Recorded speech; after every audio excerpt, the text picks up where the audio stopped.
Good morning, everyone. We're back with more Barnstable this morning. I'm Sarah Colvin here with Brittany Pickle of the Cape Cod MSPCA, and this is Yvette, an adorable Lionhead bunny. I've never seen anything quite like. I'm loving all the different varieties of bunnies. Oh, there's so many. They're so different and unique. Nobody knows how many. I haven't even seen every breed there is.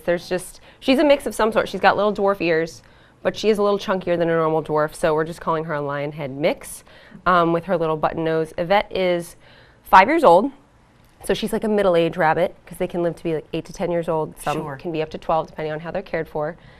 She's spayed. She is very sweet. She's older, so she's not as crazy and rambunctious as some of the younger rabbits that we've been bringing on TV, but she'd be good for cuddling. She's good, and her foster home, she got along well with the cats, which is kind of unusual, but she did not like the other rabbit in the home, even though he was a neutered male, so we're recommending she be the only rabbit. You can have other pets with a slow introduction with her, but she needs her own space for sure. Can rabbits like fight with each other like cats do? They do. They have very long teeth. They're constantly growing, so they have to chew on like wooden blocks, all kinds of toys. If they don't, they get overgrown and they have to have them filed down. So they do have some big teeth and they can fight, you know, they kick. They got those powerful legs. Bunny kicks going on. So so again, she's pretty chill rabbit. It's something you can like kind of sit on with, watch TV, have the rabbit on your lap, pet her, and she's been very good using her litter box. The foster home said that she used her litter box 99% of the time, so she would be safe to have out as long as you bunny-proof the room. She could sit with you, watch TV. She's very casual. Great. You know? Would she be a good rabbit for maybe someone who hadn't had any rabbits before, like a first-time kind of rabbit? She could be, yeah, because she's okay to handle, she's okay to pick up. We're always concerned with people who haven't owned a rabbit not knowing how to handle them because they can easily injure their backs if they're not picked up properly or put down properly. But look at her, cleaning her face. She's relaxed. She's the star of the show today. I'm calling it right now. Absolutely, and I've actually this is the most relaxed rabbit I've seen on our show so far. Very just, hey, here we go. And I love the casual. We'll call the Lionhead because she's got all this fur. She's got a little lion's mane. A little lion's mane, and a cute little white nose. So sweet. So how long do rabbits live? They could be up to 12, but I'd say 8 to 10 is more average, and that's when they're kept indoors. Similar to cats, there's a large difference between the life expectancy of an indoor versus outdoor animal, and she's definitely, as most of our rabbits are, all of our rabbits are indoors, not outdoor rabbits. So certainly want to make sure that you keep the rabbit indoor. Now you talked a little bit about bunny proofing, and I think that, as you mentioned, the rabbit likes to chew, so in this world where we have a lot of things plugged in, a lot of cords and things like that, so what kind of things are dangerous for rabbits kind of down there in their area?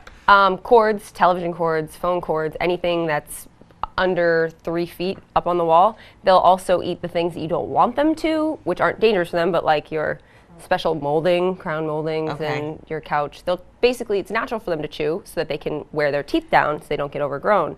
But they'll literally chew on anything that's within reach. Is there anything that you can do to dissuade the rabbit from chewing on your trim or your boards or your couch? Yes, so they're a little more fragile. We don't want to put any sprays or distasteful things on cords and things like that, but we do have certain wraps and protective things that they can't chew through to get to your cords, or you could always just unplug or put up anything while they're out. Great. So Yvette, up for adoption. I'm sure she'll go very quickly. I wish I could take her home with me right now. Thank you, Yvette. So nice to meet you. And now, this makes me sad. We have some repeat guests. These two are adorable, my lovelies. Bonded pair, Gracie and Baxter. Our little Lhasa Apsos. Yes. So this is Baxter. And this is his BFF, Gracie, who can't see very well.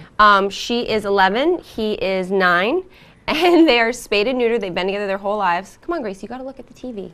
She loves me, I'm sorry. I'm obsessed with these dogs.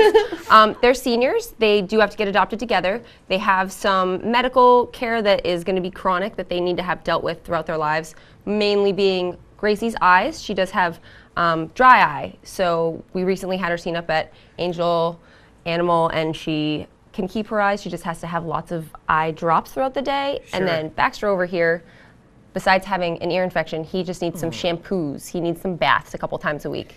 You gotta stay clean, my friend. But look how sweet. And these, I just love, they just look like two little alive stuffed animals, And honestly, he really does like you. I know. She's my best friend. She looks like a little stuffed animal. Anytime you look at her, she just like, that's why I'm trying to get her to say that, Gracie. They're just the best. He's kind of her seeing eye dog, we call him, which is one of the many reasons we need them to go home together, because she can't see so well, and he helps her. He kind of bumps into her to keep her from As he's walking into things. doing right now. He's kind very of guarding protective, over her. yes, but in a good way. That's very sweet. So how does that happen? How do dogs become bonded with each other? I know we've had several bonded pairs on the show in the weeks that you've been here. Honestly, they could be related for all we know. She could be his mother. We don't know. The person that had them, I don't remember having them from birth. She's trying to get me to... Gracie. They groom each other. He'll groom her ears. She'll groom his ears. They're best friends. They literally are just like the cutest pair ever. And I think one of their adoption fees is sponsored. So instead of having to pay 2 adoption fees, it's basically buy one, get one free. Look at how she just cuddles right up. That's just the sweetest thing, and he's watching right over her. So if you want to give some love, and if you're looking for love, these two I think are perfect for that. Or and again, a cat. We have our Fall in Love fee-waived adult cat event this weekend. Wonderful. So Saturday and Sunday we're open 1 to 4. Any cat over the age of 1, fall in love. Their fee has been sponsored by a generous grant. Wonderful. So stop by this weekend. Excellent. This weekend. And then next week, so exciting for you guys at the MSPCA, groundbreaking for the brand new facility. Tell me a little bit about that. So we finally knocked down the house, which was housing our offices and some of the animals. They're in trailers now. They've leveled it out. They're going to have a groundbreaking event on Monday, which is just, the big beginning of building our brand new shelter, which we are still in the process of getting funds for, the capital campaign. So you're welcome to help donate so that we can really get this building up and going. Wonderful. And really, I've been over to your facility. Certainly is adequate, but you definitely need more space. And I would think that the new building is going to provide for more space for the animals, but also for you and the staff. It's going to be safer to house them. They're going to be more comfortable. It'll be less stressful. It's just going to benefit them in every way. Wonderful. Well, Brittany, thank you so much for coming. And Thank Baxter you for and having Gracie, really, again, if you want to see these guys, they're up for adoption at the MSPCA Cape Cod in Centerville. Just the sweetest little things. Somebody take them home, because I can't. Thanks so much. We'll be back in just a moment with more Barnstable This Morning.